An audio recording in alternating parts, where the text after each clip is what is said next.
Well, football season's just around the corner, and I'm excited to get back into Kinnick. So let's toss it over to sports with Katie and Taylor. Ladies, what's going on? Thanks, Cole. We are also so excited. My final semester here at Iowa, so this season at Kinnick will be absolutely amazing. And I'm so excited for my first time at Kinnick, and not as a fan, but as a reporter this year. Exactly, yeah, so much fun. Well, we're doing things a little differently on this Friday morning. Yes, we are. With it not being a game week, unfortunately, we will save the Iowa football talk for next Friday's pregame show for the Hawkeyes' first game against Miami of Ohio. But for now, we will look at other teams across the board in college football. That's right. The AP Top 25's first poll came out earlier this week. And let's see where some teams in the country and in the Big Ten land. Well, we see Alabama at the top, the reigning champions. Their defensive line, a huge monster powerhouse this season, going to be crazy. That's right. Rest of the top 5, Clemson, Oklahoma, Florida State, LSU. No surprise there for any of those teams. Not at all. A lot of All-Americans within those teams. Then we look towards who from the Big Ten made the cut. Ohio State and Michigan side by side at 6 and 7, while Michigan State is at number 12. You'll also find Iowa in at 17th. So not too bad at all for the Big Ten. No, not at all. Now, as far as the Big Ten Conference as a whole, the West seems to favor Iowa again to go to the Big Ten Championship, fingers crossed. But as far as the East, who knows at this point? And starting with our new segment called Around the Big Ten, we begin in the East with 2 powerhouse teams that Iowa won't see this season. Michigan State and Ohio State. You know, unless, of course, the Big Ten Championship becomes an option. Agreed. For Ohio State, they lost 9 players to the NFL draft in April, something head coach Urban Meyer hasn't experienced in his time as a head coach. So for now, it's getting their young guys used to that game-like experience.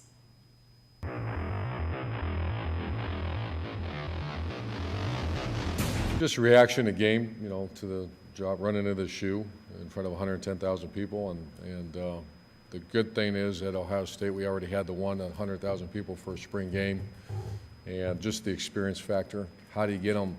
How do you stay healthy yet put them in game-like situations as much as possible during training camp? That's what's keeping me awake a little bit right now. And Coach Marotti, obviously, that's my go-to on those type of things. And how do you give them a game? How do you let them experience 3rd down and 6, and at full speed, full reps, and still have a healthy team by the time you get to September 3rd. However, I can't recall a time where you're talking about a very, very talented group of players that have waited their turn, and a very talented group that just got there in June we're going to play them. My goal is to play every freshman. I know that doesn't happen, but we want to play the freshmen as soon as we can. Yeah, just all the new faces that are there, and the guys who have played aren't there anymore, and guys are come up to me asking me questions as I expected they would, and guys have done that before in the past.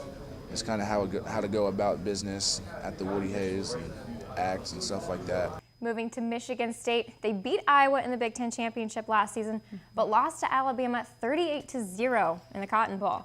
So how does a team like that move on from something and have a new mindset for the season?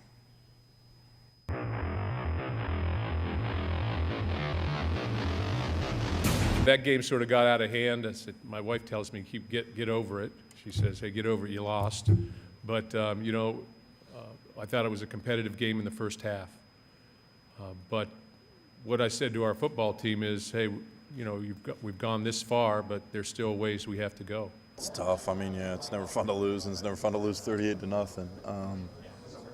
But in this profession, I think you have to have a short-term memory. If you don't, you're not going to be successful. I was over it within a week or two. I mean, it's not like something, dang, man, we lost. Why live like that? It's all about, okay, let's use that as motivation to make ourselves better in the future. Just as Dano said, you just have to move on from it. The same thing, unfortunately, happened in the Rose Bowl with Iowa.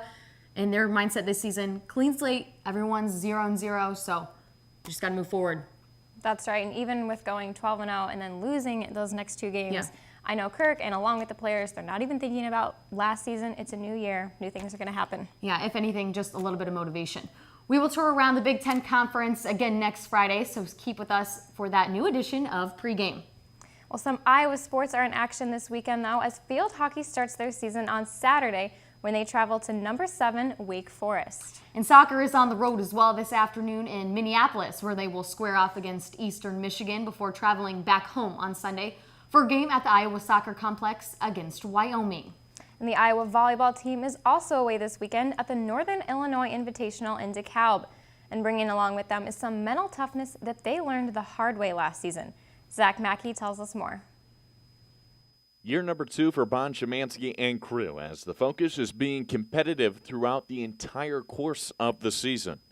Yeah, we want to be able to continue that level of success that we showed in the pre-conference last year, and we had great wins over Iowa State and Texas A&M, and it was really a launching point in belief for our group that we are capable of competing at the highest level.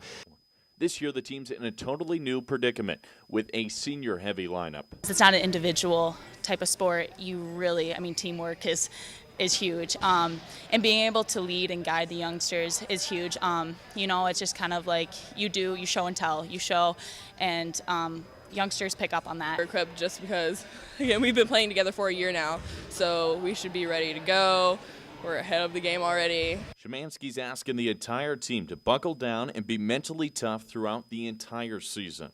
And then the Big Ten will test your true mental toughness. And so that's what we really need to make sure that we're examining, striving for, and kind of holding ourselves accountable for as we get deeper into October, November, and December. To us, it's basically when you fail and you just got to get back up and keep performing, keep going, keep doing what you need to be doing, and just improving in that way.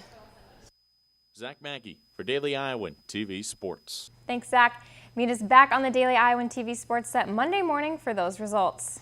Also, it's finally going to be game week next week. About time college football starts again. We begin the week with position previews from Katie and I before previewing the first game next Friday. Also, the ones who are lucky enough to be inside Kinnick Stadium for a week early for the Back Porch Revival Tour, who features quarterback C.J. Beathard's brother Tucker. Stay safe and stay dry. Cole, back to you.